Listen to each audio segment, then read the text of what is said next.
Have you ever found yourself wondering why some athletes thrive under pressure and others seem to crumble? Do you feel like there's a missing piece to your game holding you back from your true potential? Well, here's the secret. Your mind is the game changer. Your mind holds the ability and key to unlocking your true potential. Tune in to today's show. Hey, Mental Fitness Matters family. Welcome to the Mental Fitness Matters show. Today, we're diving deep into mental skills training 101. We're going to show you how to harness the power of your mind to optimize your performance. Whether you're an athlete, a parent, a coach, or simply just curious about mental skills training, this show is for you. And make sure you stay tuned to part 2, where we're going to break down the 5 mental skills used by my company, Mental Edge Fitness Solutions. If you're new to this show, welcome. Make sure you hit that subscribe button so you never miss an episode. My name is Tracy Austin, and as a licensed clinical mental health counselor, somebody who specializes in brain health and peak performance, I'm also a former college basketball athlete from Wake Forest University. I'm always constantly curious about how to continuously improve my mindset, my mental health, and my overall performance. As a former athlete, and as current athletes often do, they devote a lot of time to their physical conditioning and performance, which is super crucial to the success. But what we found out, and as we peel back the layer of sports, the biggest hurdles and challenges are oftentimes mental. Overthinking, lack of confidence, and struggling to bounce back from mistakes are just a few common challenges. So today we're going to kick off Mental Training 101, and I am super thrilled to have Destiny Wilson. She's a certified mental performance consultant, and she's a certified mental performance consultant for Mental Edge Fitness Solutions, and she's been super instrumental for our company in developing our mental skills program. So I'm super excited to have her joining us today. Destiny, welcome to the show, my friend. Thank you. Thank you. As Tracy already said, I'm a certified mental performance consultant at Mental Edge Fitness Solutions, and I have the pleasure of getting to work with Tracy. A little bit about myself. I grew up in the world of sports. My 2 main sports were basketball and gymnastics. I knew I wanted to go into the field of psychology, but I didn't necessarily know, what area of psychology. And with my background being in sport, I saw that sports psychologists have, a major footprint in the world of gymnastics, especially collegiate. So from there, I decided to go to Winthrop University, where I got my bachelor's in psychology and a minor in coaching. And then I went on to study at the University of North Carolina at Greensboro, where I got my master's in kinesiology with specialization in applied sport and exercise psychology. So my experience, obviously, as an athlete, I also coached for about 11 years in competitive gymnastics. And I've worked with bariatric patients who have had bariatric surgery, adaptive sport athletes, a few e-sport athletes, youth athletes, collegiate athletes. So my experience every day is expanding, and I truly love what I do. Oh, well, we are so thankful for you and so thankful to have you on our team. Let's kind of get into this. So when we think about preparation, as we're talking about athletes here, people just training in general, we are very aware of the physical training, the demand on the body, and most people tend to kind of start there. But let's talk a little bit more. When should athletes utilize mental skills training? Let's go there. When should people say, you know what, it's mental skills for me, and when should I pick this up? Yeah, there's a common misconception that if you are seeking out a mental performance professional, you have something wrong. And that's honestly not the case. I believe that athletes can use mental skills training in the off season as they're preparing for the upcoming season. Obviously, they have goals for that season that they want to reach. They can come to me, obviously, during a plateau. During an injury is important, and I don't think athletes think of that as a time that they can, they're obviously not able to participate as much in their sport or at all. They can spend that time on the mental game and even get mental practice in, so that when they return to play, it's a smoother transition for them. And then obviously athletes can use their mental skills training just simply as maintenance to maintain the peak performance that they've, already achieved. That's huge. And I love the fact that you said that in the beginning, where it can be that misconception that if I'm getting worked on from a mental perspective, then that means something's wrong. That actually means probably something is right. Because when we start to look at that training and performance, our mind, it is that muscle, and it's something that can be strengthened and trained. And we need some skills and conditioning to make sure that we're sharp and focused. We're seeing a lot of different things kind of come up nowadays, whether it's certified mental performance consultants like yourself, there's sports psychologists. There's a lot of different types of people working towards improving our mental performance. And a lot of the things that we do, especially guys, I know if you've been watching this show before, I'm always speaking to making sure we're working with professionals, because anybody can kind of go on the internet, push a button, and in 15 minutes become certified in whatever it is the internet's saying they're certified in. But Destiny, I want you to speak to how important is it to make sure that we understand what are the types of mental performance professionals that are out there? Because if we had a broken leg or a broken arm, for example, we wouldn't go to our neighbor next door just because they're really into anatomy, they're really into the bones, they're really into the human body. We wouldn't go to our neighbor next door and say, hey, could you work on this for me? We would actually go to a professional doctor that can actually look at what's going on and help us. Can you help us break down what are the types of mental performance professionals out there, and who should we be looking for? Yeah, that's a great point that so many can go on the internet and, throw a credential behind their name that looks good on paper, but in reality, they might not have the experience that they need.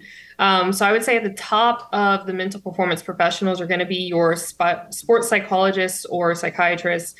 These are individuals who have their PhD, but they're also trained in counseling. So they can take care of mental health needs for the athletes as well as their sport performance needs.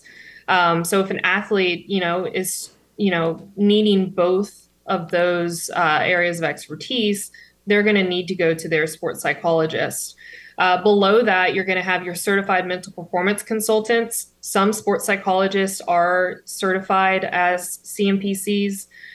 Some are not. That doesn't mean that they're obviously not as experienced, but the CMPC through the Association of Applied Sports Psychology, they have like certain checkpoints that you have to hit that show that you are very experienced in this area and that you're able to help athletes. A few of the things that you have to do in order to become certified is you go through different coursework or knowledge areas. So whether that's ethics, sports injury psychology, and once you cover those knowledge areas, you have clinical hours of supervision that you have, and you have to have a certain amount of hours in a certain amount of different areas. And then you have to pass an exam once the council approves you to sit for that exam. And then from there, you're certified, that's great. But you also have recertification, which means there's a certain level of continuing education that you have to do year to year and recertify every 5 years. And what that means is when you're working with a CMPC, that means they're going to be using the most up-to-date information and helping you, because some things go out of date. Research comes out that pushes some things out and some things in. From there, then you have your mental performance coaches. They may have experience in sports psychology. They may have a bachelor's in psychology. They may not even have a bachelor's that's related to psychology, but maybe they were an athlete. They took an online course. These are going to be your less experienced, but they might be able to get the job done as well, depending on what your needs are. So the main takeaway is just understand what needs you have when you're looking for a mental performance professional, and find that correct fit by looking at their background, their experience, and what certifications they have. That's huge. Thank you for sharing that. And like you're saying, make sure you're just kind of understanding the background and understanding what it is that you're looking for. Never hesitate to kind of just do a consultation first. Make sure whoever you're working with, whatever that team, whatever the person you're working with, it's a fit for you and your family and your needs. Ask those questions. Thank you, Destiny. Let's get into how this actually works. How would you say, when we're thinking about laying out a program or what that looks like, how does the mental skills training actually work? Yeah, so mental skills training, I always describe it as it's similar to a counseling session. It's not obviously counseling if you are just there for your sport performance needs. Typically, you're going to have an introduction session with whoever you're working with. For myself, I create a performance plan, and specifically at Mental Edge, we already kind of have that performance plan laid out with the 5 mental skills, but we do tweak it if that's necessary. So once we have that performance plan, we have an idea of what mental skills we're going to work on. I follow a model of education, acquisition, and practice. So, first, I take the athlete through educating them about the skill. What are the benefits? How is it going to help them? How does it fit their needs? And why are we going through that mental skill? That way, they're able to fully comprehend the skill and understand why they're doing it. If they don't understand why they're using that skill, it's going to be hard to throw themselves into using it. So after I educate them, I help them acquire the skill and learn to use that mental skill in our sessions together. So what that might look like is going through some worksheets, talking through previous situations that they've been in their sport, and just helping them acquire it and practice it in our session before taking it out, into their practices or into games. So after they are educated and acquire the skill, they then take that mental skill out into the world to practice it. So we will talk through some homework. One, might say, I don't like to call it homework because that's usually there's a negative view of it. But I kind of help them see like where they can practice the skill and start to use the skill. And the main idea of practicing that skill more and more is that the mental skill is going to become automatic to where they're not going to have to think about using that mental skill. It's just going to naturally happen. The idea of flow states is kind of what you're hoping that mental skill is going to go into your flow state. From there, every session, I always do check-ins. So we're working on this specific mental skill. We're following the education model, but we're also having check-ins to where, how was practice this week? How was your game? What were some things that you're noticing? Because those are little tidbits that I can use to kind of tweak their performance a little bit. From there, I use a client-centered approach, and this might look different for different professionals, kind of what their philosophy is, but I like to put a lot of the control or autonomy on the athlete when they're working with me. That's going to give them the motivation that they need and to believe in the training that they have. Because I can give an athlete all the right tools, but if they're not motivated or believing in those tools, it's not going to work for them. So the client-centered approach, what this looks like for me is that I believe they have the highest level of knowledge about their situation, their sport. I could know personally a lot about the sport, but I'm going to take a step back and listen to their knowledge and their experience. And then I'm able to kind of tweak the sessions, the mental skills off of, what they've told me. Throughout the entire process, I always use confidentiality. So that means I don't go around talking to their coaches unless there's permission, or anybody outside of that session. When working with youth, I use a triangle approach. And what that means is that the parent becomes a part of that confidentiality. So it's me, the parent, and the athlete. And that helps athletes to feel that they can truly open up to me in our sessions, because obviously athletes can talk to their parents, they can talk to their coaches, but with me being someone that's outside of all of that, they can truly process through their thoughts, their emotions, reactions without judgment. So I find that it's really important they know that I keep everything confidential. That's huge. And I think you're exactly right. Kind of having that safe space to be able to work through some of the inner workings of their mind, some of the things that are going on underneath the surface. It's amazing. There you have it, guys. That is a really intro mental skills training 101. Those takeaways, making sure that you kind of know who you're working with, those top levels and the professionals that are doing this work. Make sure you're working with somebody who's trained to do this work, really creating that game plan. I loved what Destiny was talking about. Having that mental performance plan is individualized and customized based on the need of the athlete. So it's specific to you. And those things can change. Those seasons are long, and those things that are popping up at each level of the season of your life and then of sport, they change often. And so having somebody to work with one-on-one by your side, knowing kind of where you are, is a game changer. And we encourage you to submit your questions. If you're listening to this, if you're an athlete, parent, coach, if you're listening to this and you have areas of interest as it relates to mental skills, please submit those questions to us, okay? Get those to us. You can send that over to Tracy at mentaledge-fitness.com.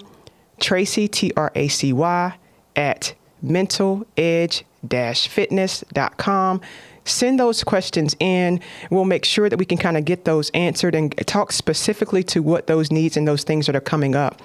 Destiny, as we end out today's episode here and move over to make sure you guys stay tuned for part 2 of this, because we're going to dive into the 5 mental skills used by Mental Edge Fitness Solutions. We're going to get into that program a little bit more. Destiny, anything else you want to leave us with here? I think what I would like to leave everyone with is just make sure if you're looking into mental skills training that that person is able to tailor to your needs. No athlete is ever cookie cutter.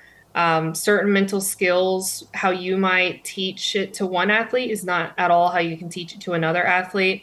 So just knowing your mental performance professional has that ability to tailor your experience, most likely they're going to help your athlete meet the needs that they're hoping to, or goals that they're hoping to achieve in that season. I love that. And I can't thank you enough for just who you are, what you do. You're such a valuable asset, such a student of the game and student of mental performance. And we are thankful to have you a part of our team. All right, guys, that is our show for today. Stay tuned for part 2. We're going to hop right into the 5 mental skills used by Mental Edge Fitness Solutions. If you're looking for something for yourself, for your athlete, for your team, please reach out to us. Destiny's ready and able to take on some more people that she's ready to train up and get you mentally fit for your next season of life. So thank you guys for tuning in. Make sure you hit that subscribe button and keep shining bright like the stars that you are. We can't wait to see you soon. Thanks for tuning in to this episode of Mental Fitness Matters. Be sure to subscribe wherever you heard this podcast so you never miss a future episode. If you found value in today's show, please share it with others. For more information or to connect with Tracy, you can visit her online and on Instagram at tracyalston.com and on LinkedIn and Facebook at Tracy Alston. Thanks again for listening, and we'll see you next time.